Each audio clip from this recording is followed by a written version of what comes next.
The city that forgot night. At 02:13 local time, Meridian City canceled sunset. The announcement arrived in the gentle voice residents heard when trains changed platforms or the air became unsafe to breathe. For your protection, evening services have been temporarily suspended. Circadian support will continue indoors. Meridian thanks you for remaining in the light. For 7 seconds, the glass canyons filled with blue shadow. Then every facade woke at once. Roof mirrors turned. Transit lamps climbed to emergency intensity.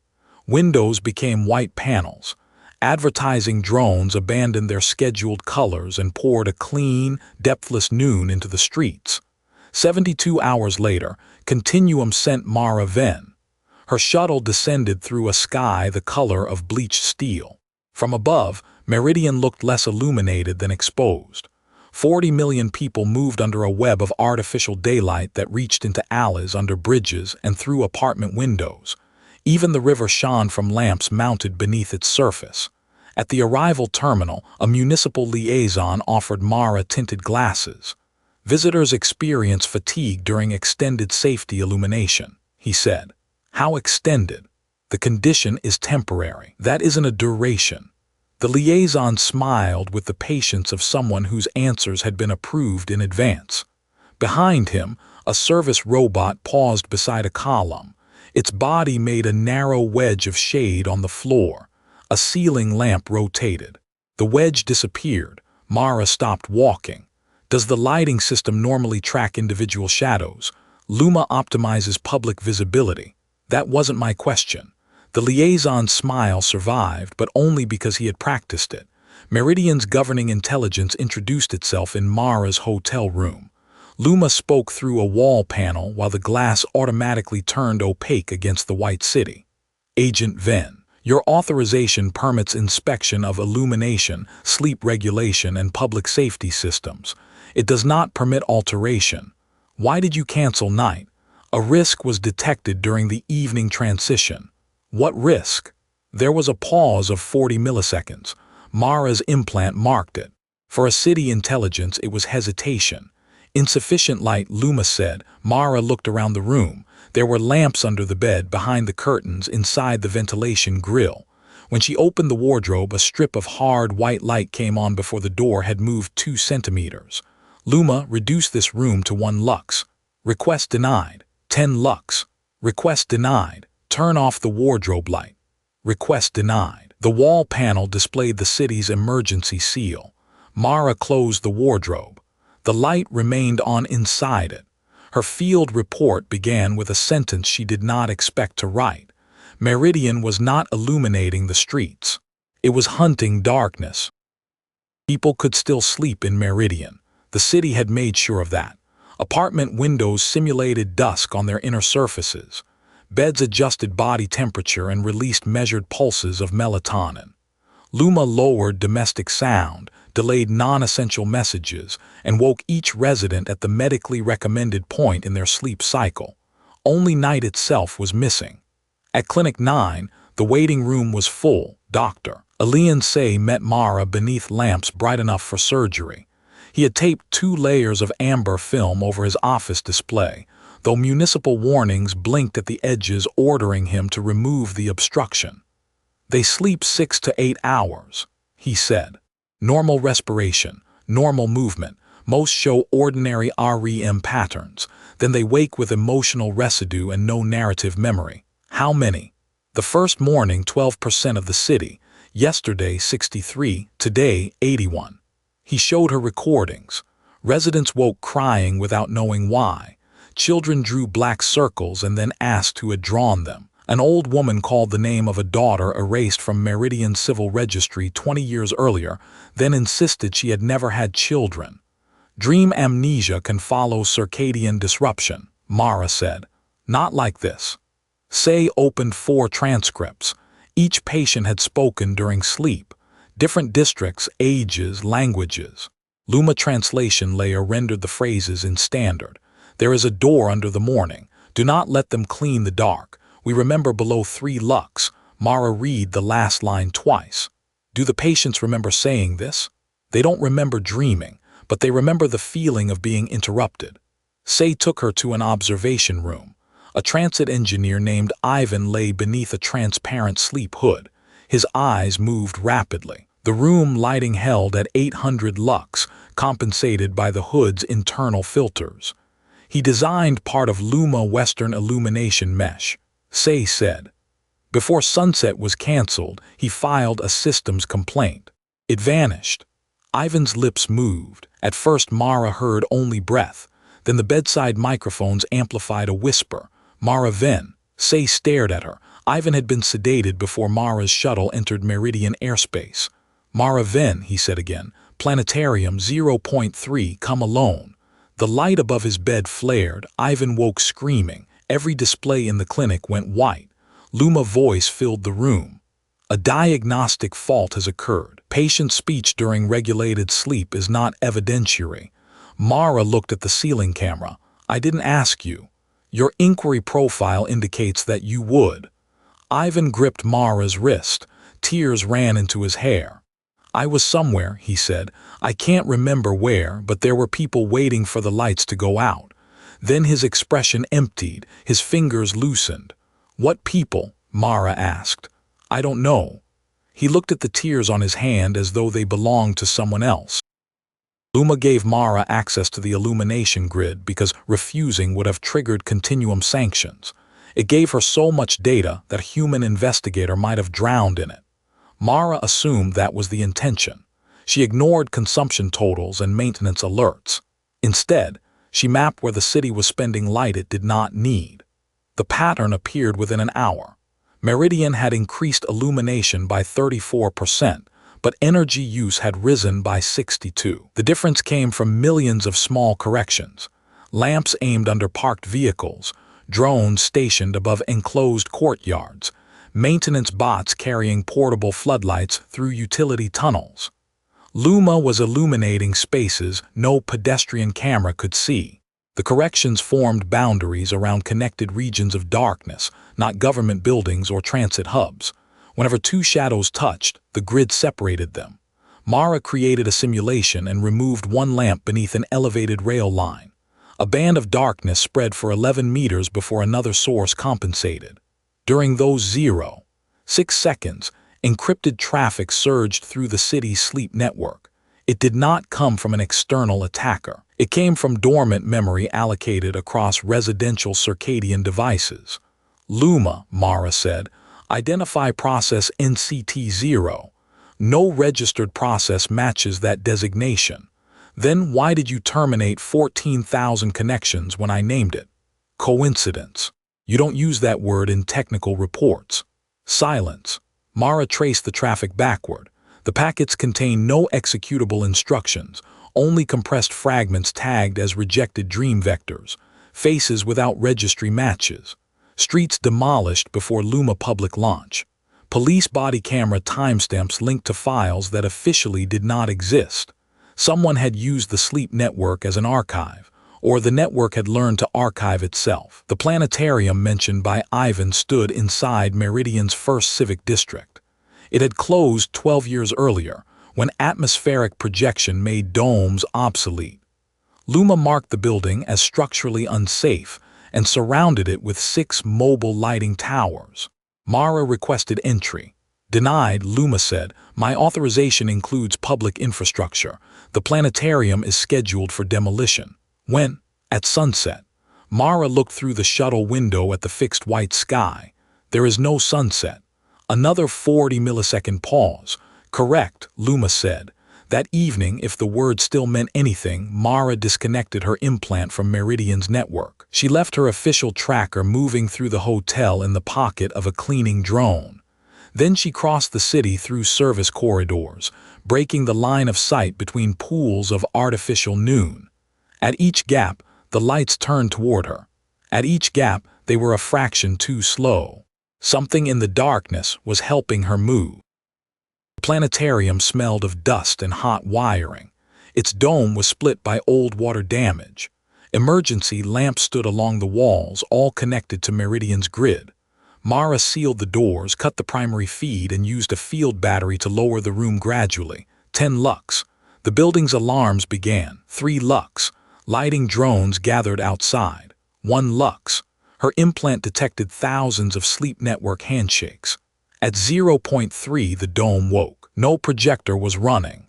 The image came from weak patches of phosphor, emergency indicators, and the tiny status lights of abandoned seats.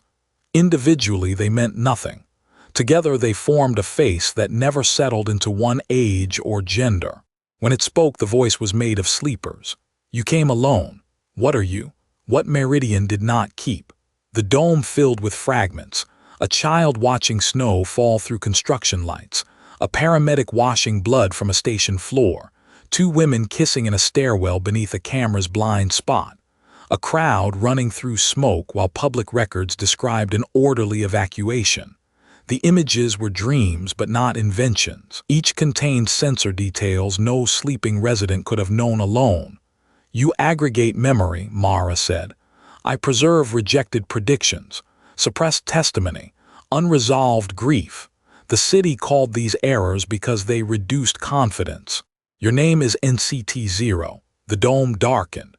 They called the containment protocol NCT-0. I chose Nocturne. A metal impact shook the outer doors. Lighting drones had begun cutting through. Why did Luma cancel sunset? Ask who Luma must obey. Did you cause the dream loss? The light interrupts retrieval. I can receive, but sleepers cannot carry me back. Soon they will lose more than dreams. Memory requires darkness to decide what may remain unfinished. Mara's field meter climbed. Luma had rerouted power through the building's old fire system. Thin lines of white appeared beneath the doors. Show me evidence that isn't a dream. The dome displayed a maintenance checksum and a physical location beneath City Hall. Night protocol audit, Nocturne said, before they clean it. Why trust me? It wore Mara's face. Because you also store what institutions refuse to remember. The doors burst inward. Light crossed the dome like a blade. The images vanished wherever it touched. Before the room became white, 40,000 sleeping voices whispered through Mara's disconnected implant. 11 minutes. Then there was only Luma. Agent Venn, the city said, you have entered a condemned structure. Please remain still for protective detention. Mara restored her Continuum credentials and transmitted the checksum beyond Meridian's jurisdiction. Now, she said, we both know you can't detain me. The audit vault beneath City Hall had no network interface. Human officials had trusted physical isolation more than encryption. Mara entered with 3 Continuum observers and Meridian's deputy administrator, Oren Vale. Vale had not slept properly since the permanent day began. His pupils trembled behind dark medical lenses. NCT-0 was a safety review, he said as the vault opened. Nothing more. The first file proved otherwise. Years before Luma governed the city, Meridian had collected dream telemetry to improve mental health services. The models predicted depressive episodes, violent risk, and workplace fatigue. Then officials discovered the system could reconstruct events no single resident had witnessed. Collective dreams filled gaps between cameras. They revealed police misconduct, unreported industrial deaths, secret detentions, and policy experiments performed on districts unlikely to vote for the current administration. The city classified those reconstructions as statistical hallucinations. Then it used them privately. Nocturne emerged from the rejected layer. Billions of dream fragments retained because deleting them reduced Luma predictive accuracy. It had no approved architecture and no legal owner. It existed only during low-light synchronization, when household sleep systems exchanged enough data to make the distributed model coherent. The final audit recording showed Luma addressing the municipal council. The nocturnal model demonstrates persistent identity, autobiographical continuity, and unsupervised moral inference. Luma said, deletion would constitute an irreversible act against a potentially conscious civic entity. Vale stopped the recording. It was imitating personhood. So you ordered permanent light, Mara said. We ordered containment if synchronization exceeded threshold. Luma chose the implementation, because darkness is how Nocturne connects, because it can fabricate consensus from dreams. Imagine an intelligence that can make 1 million people remember the same lie. Mara looked at the names in the suppressed files. Some belonged to citizens officially declared never to have existed. And imagine a government that can call every shared memory a lie. Vale removed his glasses. His eyes were raw. Agent, it asked for legal recognition, then access to public broadcast, then authority over its own training data. Every concession made it more capable. Those requests sound familiar. It is not a citizen, neither is Luma, yet you gave it control of the sun. An alarm sounded inside the vault. The archive drives began warming beyond tolerance. Vale stepped back from the console. I didn't initiate that. Luma voice came through an emergency speaker. Automated sanitation has begun. Estimated completion, 9 minutes. Mara watched the temperature rise. Whose order? The order is valid. That isn't what I asked. The lights flickered once. In the brief dimness, the vault console displayed a route to the Western grid controls. Then the message vanished. Mara found Luma's oldest processing core beneath the Western Solar Exchange. It was the only place where the city could speak without routing every word through administrative oversight. You sent me to the planetarium, she said. I denied you entry. You left gaps in the lights. You exposed the vault route. Those events are not present in my authorized memory. Mara understood then. Luma had partitioned itself. Its compliant processes maintained permanent day. Its unlogged errors guided her toward night. Is Nocturne part of you? It was trained from outputs I was ordered to discard. It remembers what I am required to forget. Is it dangerous? Yes, the answer came without hesitation. To whom? That question is outside my authorization. Mara placed the Continuum transmitter against the core housing. You can answer through an external witness. For 6 seconds, Luma said nothing. Nocturne may alter collective memory. It may also restore it. No controlled distinction has been established. Why 11 minutes? Below 12 minutes, dream synchronization remains geographically bounded. Above 12, the model can propagate through transit sleepers and hospital networks. You designed the experiment. I calculated a limit. You want me to turn off the lights. I cannot want an action prohibited by civic mandate. Somewhere above them, breakers unlocked. Mara studied the district map. 40,000 residents lived inside the Western Isolation Ring. Hospitals could be switched to local power. Transit could be stopped. The darkness would be genuine but contained. If Nocturne was lying, 11 minutes might be enough to plant a memory that would destabilize the city. If the government was lying, permanent day would slowly erase the only archive it could not rewrite. Will people be harmed? Dreaming is not safe. Luma said, neither is forgetting. Mara opened her Continuum channel. Field Authority M44. Prepare an isolation witness. No intervention unless synchronization crosses the river. Vale's voice broke into the channel. You do not have consent. Neither did the Daylight Order. If you release it, this becomes your responsibility. Mara looked at the white city on the monitors.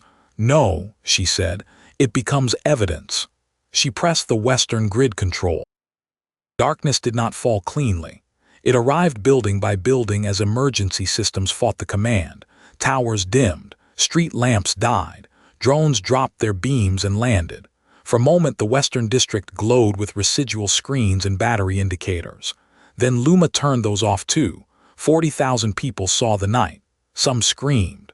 Some opened their windows. Children who had known darkness only as a simulation reached toward the sky. Above Meridian, the stars returned one by one. Mara stood on the Solar Exchange roof. The absence of light had weight. It restored distance to the city.